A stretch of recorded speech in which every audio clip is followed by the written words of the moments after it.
So we're Camille and Michel from Squint Opera. As we both have French name and we both have unisex name, I thought it would be good to put a picture of us so you know who's who. A bit about us. So we are both 3D artists. I've been working in the industry for 10 years now. I've done all my career in ArcViz. I've been working in a few different countries. I've been working in France, obviously I'm French, as I'm sure you have noticed already. Working in Australia, and I'm now based in London in Squint Opera. Michelle has been working in ArcViz for the past 6 years. Before that, she used to work in video game companies, working on AAA games, and she's now leading all the VR projects we are doing in Squint.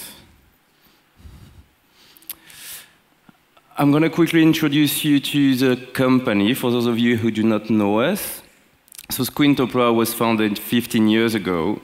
We have 60 people in 3 offices. The headquarters is in London. We have an office in New York. That's mainly for a department called Cube. I'm going to talk a bit about it later. And we have an office in Cheltenham, which is 2 hours north of London.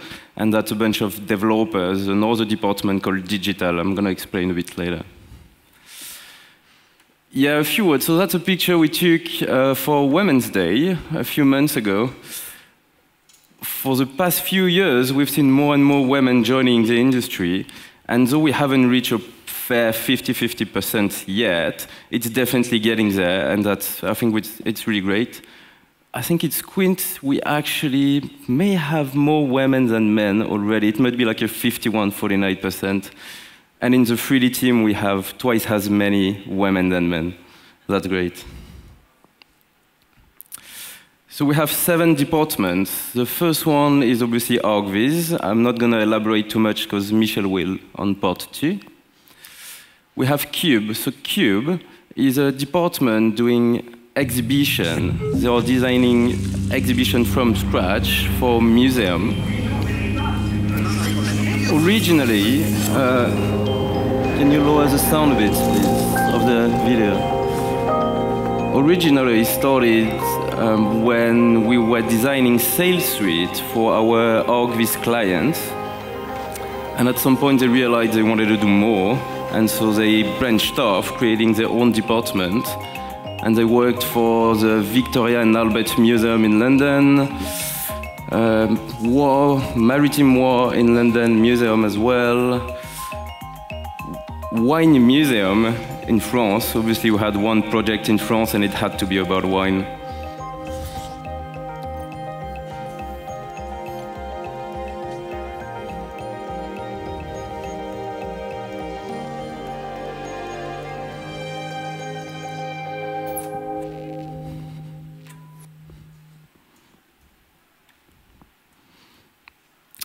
Digital is a department made of developers. That's the ones who are based in Cheltenham office. Originally, it was a completely different company, and we worked together so often, and we had built such a strong relationship that at some point we decided to merge. And they obviously work really closely with Cube when it comes to designing those exhibitions, creating app, interactive experience. We have a VFX department. It's relatively new. It has 2 years, I would say, small team, 6 people. This is a show reel. And even though it's relatively new, they managed to work on some quite big projects, like Suburbicoin with Matt Damon, or some Netflix TV show. I guess one is called The End of the Fucking World, which I haven't seen yet. So typical VFX, green screen, set extension, match move, fix, cleaning. It actually started, he was a lead compositor in Squint who had a VFX background, and he knew very well the industry in London, and he decided as well to branch out and create his own department. But we still work in the same office in London.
Thank you. We have a small branding department that started as well for our client in ArcViz.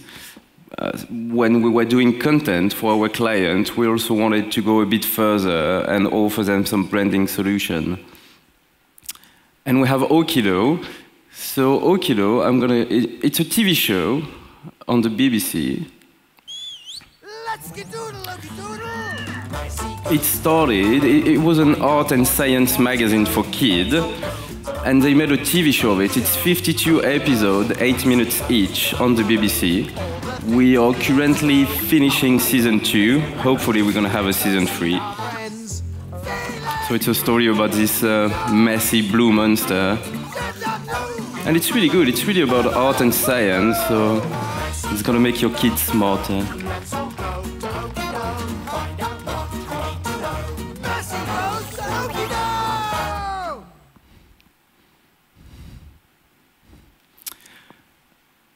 All those departments, as I said, we are 60 people and we have already 7 departments, so on average it's 10 people per department, so we are quite small, all in the same building, nearly, and all those departments work together. So the dot over there is a core CG pipeline. Those are the 3 departments sending 3D renders. So we use the same tool, the same render submittal, same naming convention. We work also closely with VFX when ArcViz, so I work in the ArcViz department.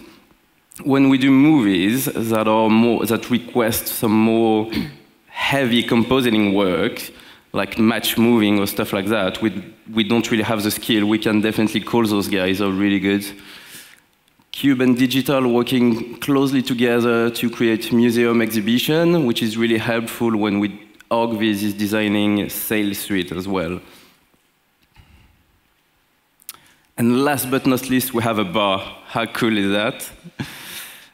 It really started because on our previous building, we had an empty space on the bottom floor. We had no idea what to do with that. And a guy suggested, like, why not do a bar? And we did. And yeah, it's really great.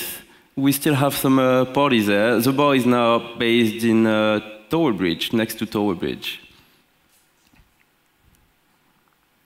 And Michelle is now going to talk you through the core of the presentation. Okay.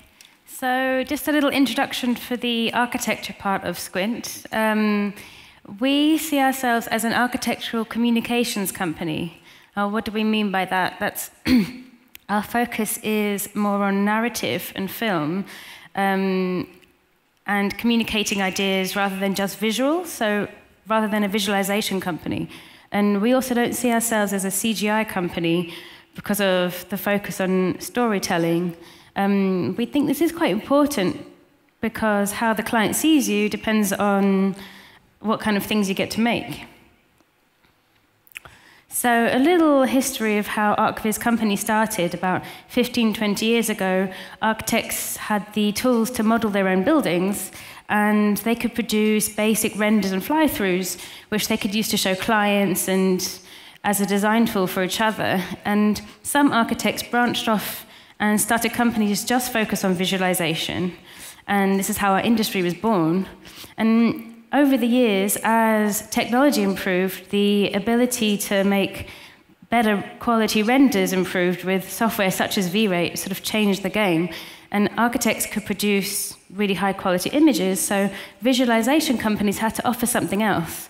So they started offering narrative, storytelling, hyperrealism, interactivity, mood, music, all of this stuff.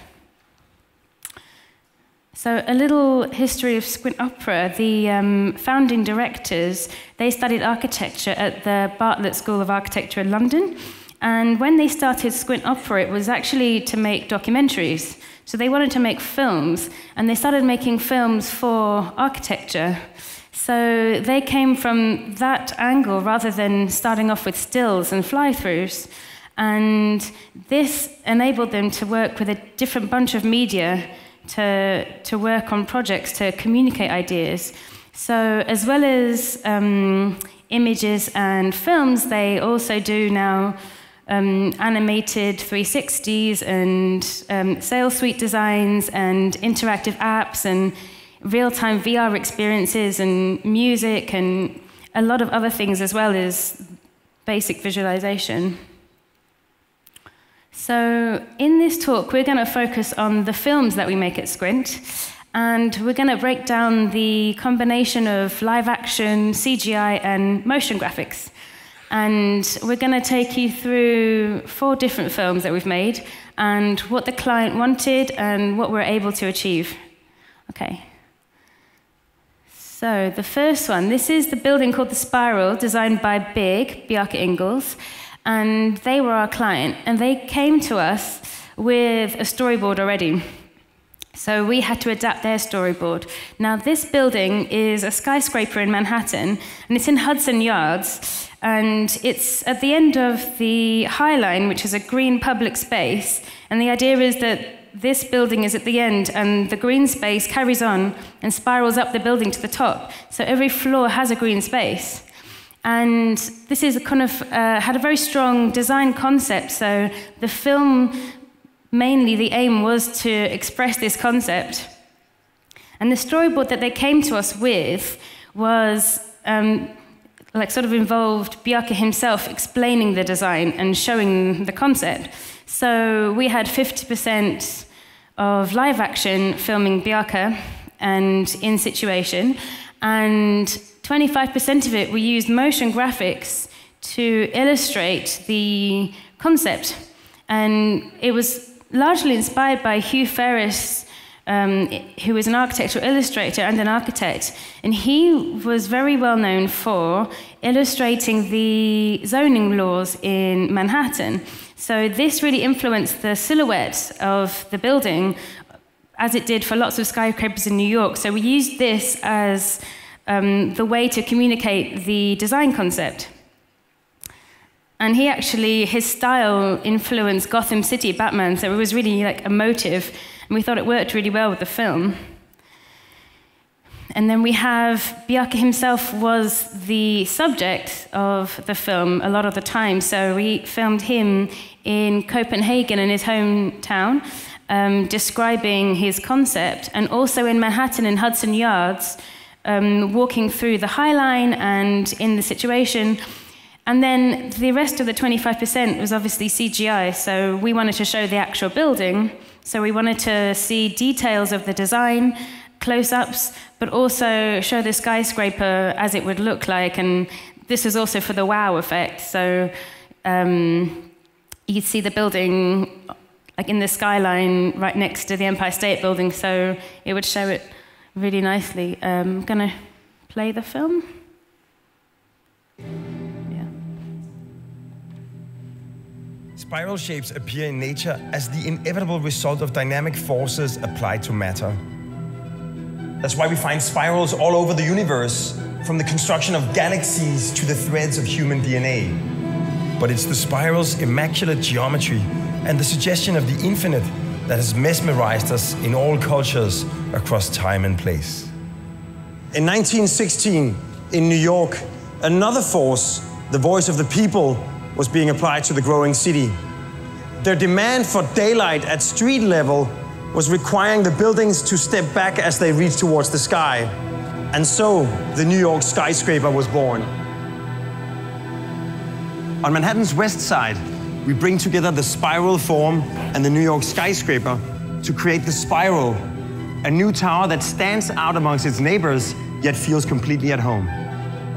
The Spiral will punctuate the northern end of the High Line. The linear park will appear to carry through into the spiral of the tower, forming an ascending ribbon of lively green spaces, extending the High Line into the skyline. A building designed for the people that occupy it, the Spiral ensures that every floor of the tower opens up to the outdoors, creating hanging gardens and cascading atria that connect the open floor plates from the ground floor to the summit into a single, uninterrupted workspace. And of course, these majestic views of the surrounding city.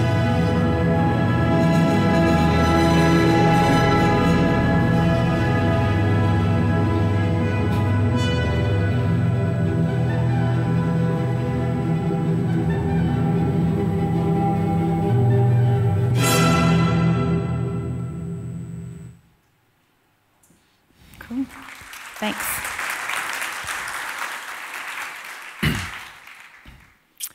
The second project we wanted to talk about is Tilal Al Ghaf. So Tilal Al Ghaf is it's a movie we made for a developer. It's a project next to Dubai in the middle of the desert. A few years ago, they've built a really similar project in Oman, in the Middle East. So we actually went in Oman when we shot this movie. When they came to us, they really wanted to emphasize the lifestyle, the people, how they were living, how they were connected together. And I'm going to show you a bit of the creative process. What was the first storyboard we suggested? We obviously had to change it quite a few times, iterate. When they talk about people, that's really marketing keyword. It always makes me laugh. So you have, for instance, this man, he's supposed to be a legacy builder, whatever that means. We have the success hunter, success chaser. This one is a convenience seeker. That's really marketing. Those words come from them. While the husband is away on business, the mom enjoys the convenience and family well-being, that blah, blah, blah, blah, blah, blah. Marketing, total marketing stuff. That's actually the real cast we've done for the movie. You will see that the three women are actually part of the movie. We had to change the two male for logistic reasons, mainly at the last minute. The first storyboard. So they have a few projects they wanted to show. By products, I mean houses, that's what they are selling. Villas, they have small flats, more expensive flats, up to really expensive posh villas with swimming pool, 7 bedrooms flat, massive. In order to show that, we wanted, on our first storyboard, to follow the journey of one guy through his life. So he's gonna buy his first flat, move in, he's gonna have a warming party where he's gonna meet a woman who's gonna become his wife.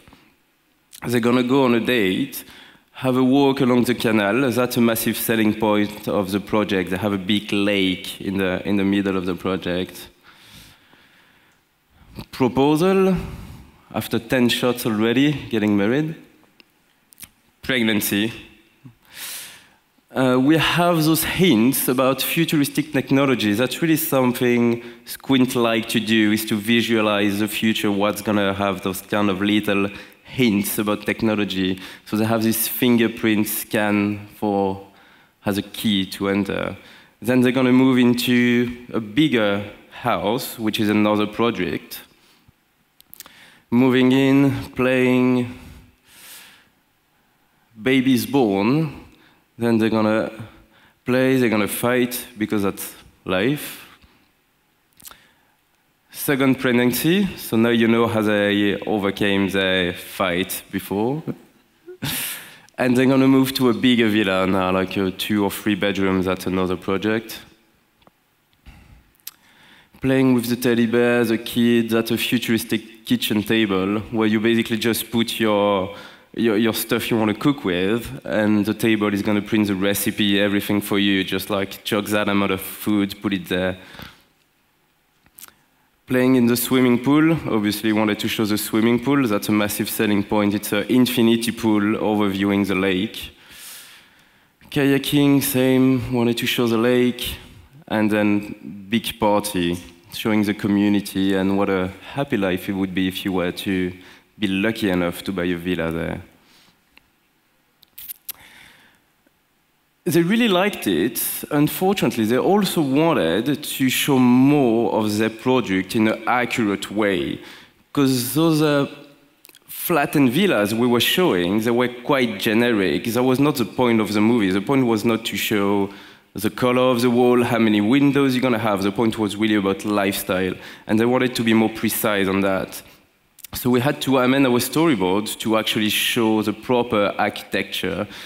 And we ended up having a nearly perfect 50-50%. So obviously the 50% CGI is for the new villas. And we have a whole bunch of live action with green screen. I'm going to show you some behind the scenes picture after. Before I show the movie, I wanted to show you a bunch of stills we've made as well. That is done. So we had a bespoke shoot for those stills. That was shot in the same time when we shot the movie, in the same location. So we're going to use the same talents. Those are the main talents you're going to see in the movie. That's the massive lakes, the promenade with all the cafe. You have the beach. That's actually me lying down here, playing extra. You will see on this movie we have, for the narrative, we built a narrative around the balloons, and we managed to sneak some balloons into the still and in the movie, so everything is consistent. That's the small flat they are in, overviewing the lake. I know it's really blue, but they really wanted that blue. I wouldn't swim on that, but they really want that. Those guys in the Middle East, that's what they want. Restaurant scene, you will see that's actually a shot in the movie, so we can efficiently reuse what kind of work we've done on the still for the movie. It's actually going to be the same chef, but without the sunglasses, because it would have been hard to rotor. Kayaking, and here it is.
One thing I haven't mentioned is that they really wanted this movie to be shorter than 1 minute, because they wanted to broadcast it on social media.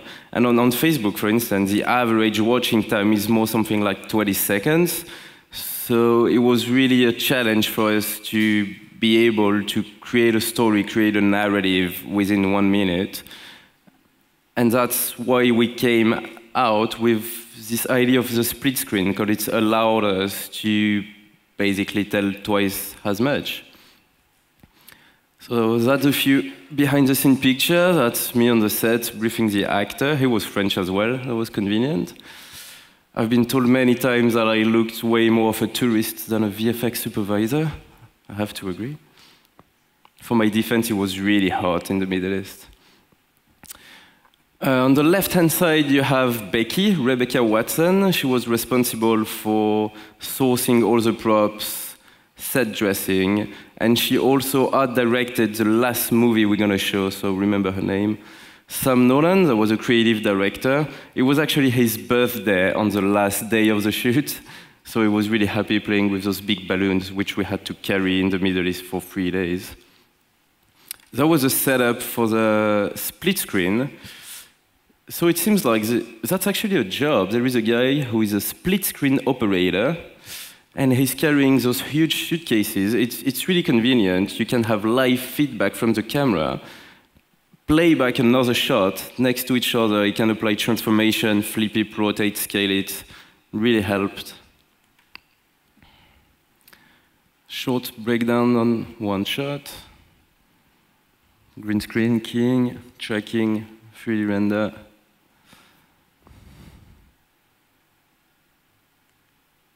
You will see that the guy is not keyed, but because of the split screen, you're not seeing this part of the picture.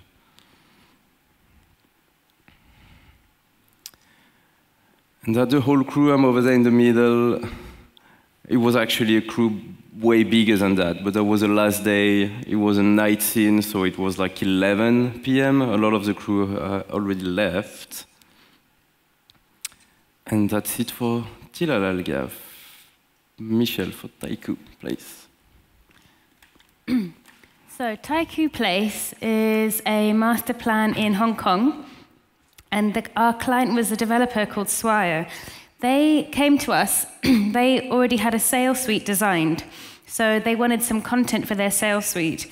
And the sales suite had a room that was a big circular room, and they had a 270-degree screen, which was made up of 54 screens. So they wanted a film for that. And the idea with this film, we proposed to them to make something that was about mood and emotion and focusing less on the actual architectural project. So it was something like inspirational marketing. And it was a big commercial master plan, so it's all offices. And there's also a big green space in the middle, which was quite rare for Hong Kong, so they wanted to show this amazing green space in there as well. So what we proposed to them was to do a time-lapse film over the course of a day and to follow 3 characters and show them at work and then what they do after work and how they interlink to each other. But it was about 90% live action and 10% CGI because it was much more about the characters and the mood and a little less about the architecture. So it's also interesting, we worked a lot with our sister company called Coda to do the music. Because this was really based on the mood, the audio and music was really important to them. So the space that it fit into, I'm going to show you a little, like another video before I show you the film. It shows the sales suite. So the actual design of the film had to work with this 270-degree screen. Okay. So we had to design what you could see from the middle of the room at any one time, which really influenced creatively how you watch the film and what you place where. And the other technical consideration was we looked at using a 360 camera to film everything, but in the end it was a little bit of a homemade rig and the quality wasn't great. So we ended up using a really wide-angle lens and just really high resolution, which worked much better. And this is the big screen. So it was really a marketing tool for the salespeople to show clients, potential clients. And it was all a kind of inspirational mood, a little bit like the previous film.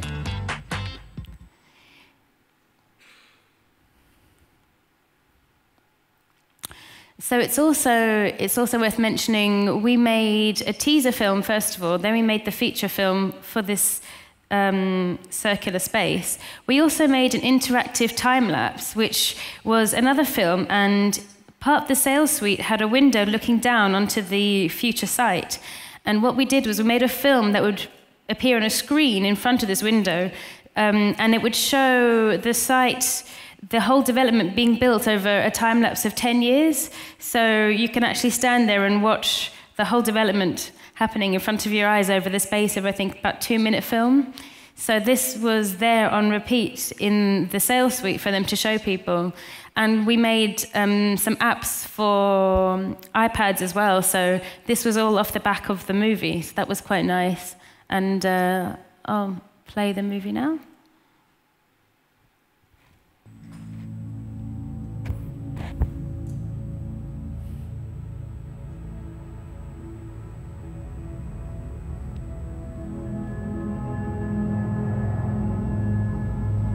Close your eyes. Take a deep breath. Now release.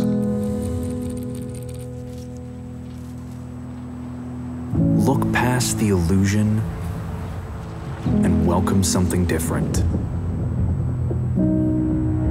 This isn't just a workplace. This is an environment that inspires. There aren't any road signs, projections, or formulas. However, the results are miles from ordinary. A crossroad that fuels each of us with a creative energy. forming an atmosphere that transforms the impossible into the possible.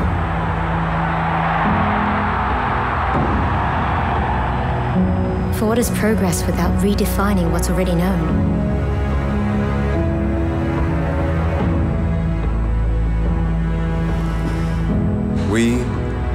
We are the achievements of a community connected together. Sharing unique open spaces that satisfy our need for more. This is your chance to make a statement. A statement that speaks louder than words. Unearth the road less traveled. Live with arms wide open. And cherish each of the moments that bring us together. And when you finally look over your shoulder,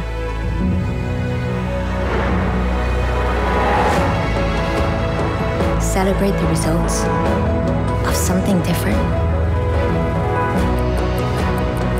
Not every journey we seek has an end. Others let you know when you've arrived.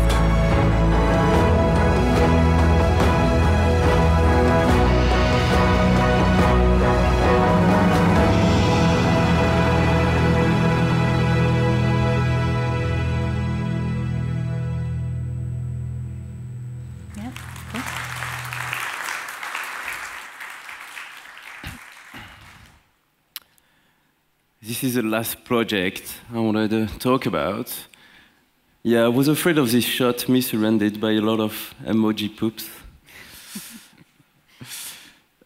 So we've been approached by an American charity called WaterAid. WaterAid is a charity whose goal is to promote access to drinkable water in developing countries. And they created a big marketing campaign with the help of a marketing agency. So the marketing agency created this app, and the marketing agency called us to make a movie about this app. The whole campaign was broadcasted on internet, Facebook, YouTube. On the very beginning, when they came to us, so they had a script.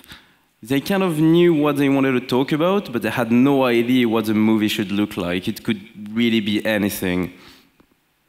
So instantly we turned down the idea of live action. We didn't want to go in Africa and shoot some dirty pictures. That was not the mood we wanted to go. We wanted something really fun and engaging. So we went straight away for something fully motion graphic. We have just a bit of 3D, but it's mainly camera projection for some transition, purely technical. Otherwise, it's fully 2D animated. We did not want a voiceover neither, because if you do that, then you have to enter a whole new hassle when it comes to translation. So instead of that, we made a choice to use only few keywords in English. Everyone can understand that. And it's worth mentioning that it actually won the 4th place. Unfortunately, 4th is never the good place, on some Shorty Awards, which is a competition awarding marketing campaigns on internet. And I hope we managed to make it fun. I will let you judge.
Thank you.